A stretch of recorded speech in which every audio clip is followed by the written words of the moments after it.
हे guys, my name is Jyoti and welcome back to my channel food books and music.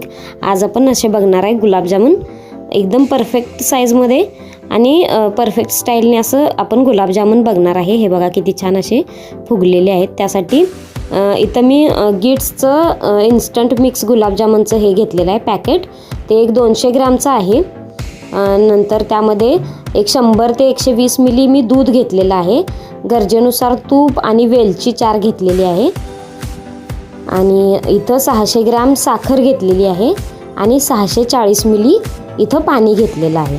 तर चला आपण इतक्या साहित्यामध्ये गुलाबजामुन बनवायला सुरुवात करूया।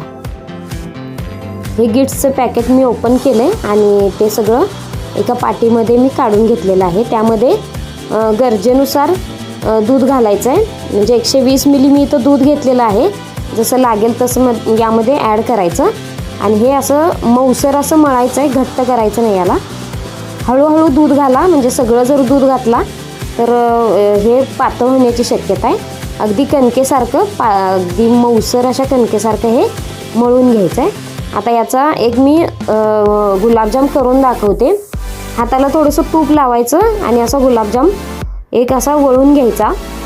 याला कुठेही चीर क्रॅक असं राहता कामा नये, त्यामुळे अगदी व्यवस्थित असं करून घ्यायचं आहे। त्यासाठी मऊ मळून घ्यायचं। असे यामध्ये 40 गुलाबजाम होतात, त्यामुळे मी असं पहिल्यांदा त्याचे सगळे असे भाग करून घेतलेले आहेत। माझे 40 नाही झाले, माझे 38 झालेले आहेत गुलाबजाम इथं। हे असे वेगळे वेगळे करून घ्यायचे, म्हणजे एकाच साईजचे असं परफेक्ट साईजमध्ये सगळे एकसारखे होतात। त्यामुळे त्या अख्ख्या कणकीचे असे थोडे थोडे छोटे छोटे भाग करून घ्यायचे आणि कुठेही क्रॅक न देता असा गुलाबजाम असा गोल असा वळवून घ्यायचा आहे। आता आपण शुगर सिरप करायला ठेवूया। त्यासाठी 640 ml इथं आपण पाणी घेतलं आहे आणि त्यामध्ये 600 ग्रॅम अशी साखर घातलेली आहे। याचा पाक बनवायचा नसतो, याला फक्त एक 5 मिनटं मोठ्या आचेच्या गॅसवर असं उकळत ठेवायचं। यामध्ये 4 वेलची आपण यामध्ये ओपन करून अशा टाकलेल्या आहेत। तुम्हाला केसर जर टाकायचं असेल तर तुम्ही यामध्ये केसर पण टाकू शकता। आता आपण गुलाबजाम जे गोळ्या करून घेतलेले आहेत त्या तळून घेऊया। एकदम लो आचेच्या गॅसवर हे आपण फ्राय करून घ्यायचे आहेत गुलाबजामुनचे गोळे। आणि हे बघा एकदम लो आचेच्या गॅसवर करायचे। जरा मोठा गॅस ठेवला तुम्ही तर ते लगेच करपण्याची शक्यता आहे। इकडं आपलं शुगर सिरप पण बनवून तयार आहे। हे 5 मिनटंच फक्त उकळायचं आहे मोठ्या आचेच्या गॅसवर। आणि हे आपले सगळे गुलाबजाम इथं तळून झालेले आहेत, ते पूर्ण थंड करायचे। आपलं शुगर सिरप एकदम गरम आहे आणि गुलाबजामचे गोळे जे आहेत ते आपले अगदी थंड झालेले आहेत। हे गरम गरम सिरपमध्ये ते गुलाबजाम असे टाकायचे आहेत, म्हणजे त्याचं ते सगळं शुगर सिरप ते आतमध्ये ॲब्झॉर्ब करून घेतं आणि गुलाबजामची साईज परफेक्ट होते। आता हे बघा यामध्ये मी सगळे ॲड केलेले आहेत। एक 5 मिनटं थांबून मी तुम्हाला हे दाखवते।